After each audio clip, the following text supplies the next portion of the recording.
Tiny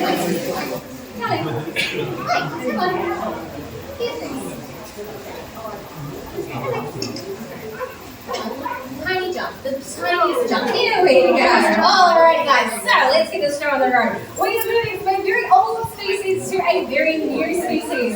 And what we have here is Kao, and Kao is an eastern barn owl. Now you might be a little bit confused. We did say we were talking about native species today, but as of 2008, barn owls were actually given the native status here in Auckland Zoo, New Zealand. When they started arriving, understandably, we were a little bit nervous. They're a predator coming in to an already very fragile ecosystem. But they managed to tick off a couple of boxes that has made us very happily welcome them into our native community. Now you might be wondering, how did they get here? Well, our current theory is that they were actually blown over from the Australian population and really large storms and weather events. Our little friend Kao here only weighs about 350 grams. And if there is a large gust of wind, because he is so small, he can be blown a very long way. And we have seen this happen with other birds as well. That's why we have spoonbills here in New Zealand. So, we think they were blown over, and we think that this has been occurring for a little while now as well.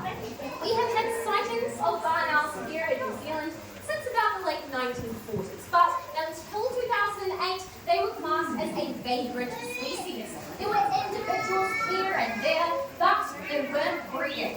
But that is what changed back in 2008. A male and a female just so happened to be at the right place at the right time, and they started laying eggs. And that ticked off the second thing that they needed to do. They needed to start breeding without any help from us humans.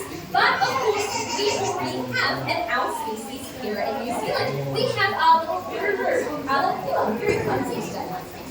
We have our little ruru, our little warbled owl, and we wanted to be sure. Did you seriously just drop that again? My friend, my goodness. Here we go, you got it.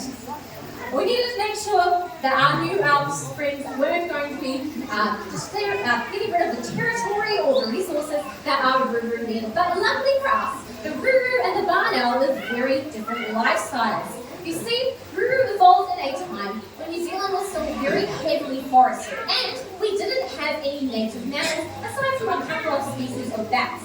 And so they evolved to have very short, stubby wings so they could really easily glide through the thick forests, and they evolved to eat insects. Now this is completely different from our friends the barn owl.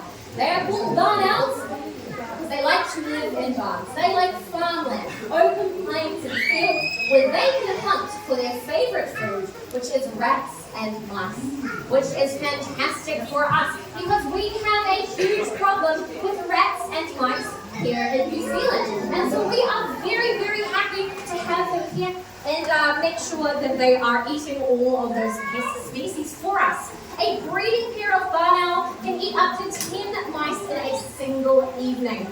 And we know for a fact that they are eating our rats and mice because all of the bits that they don't consume, all of the bones and all of the fur, gets thrown back up. And some very lucky worker at the Department of Conservation gets to go out into the wild and look through those pellets and make sure that that is what they are eating. So we are very much hoping that these guys will help us with that pest control problem that we have been experiencing.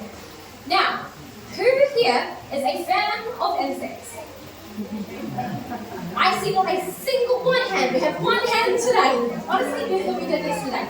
Who here is not a fan of insects? Significantly more hands. That tends to be the way that it is. Well, you may not love our next friend, but personally, I think Lily has our cutest animal.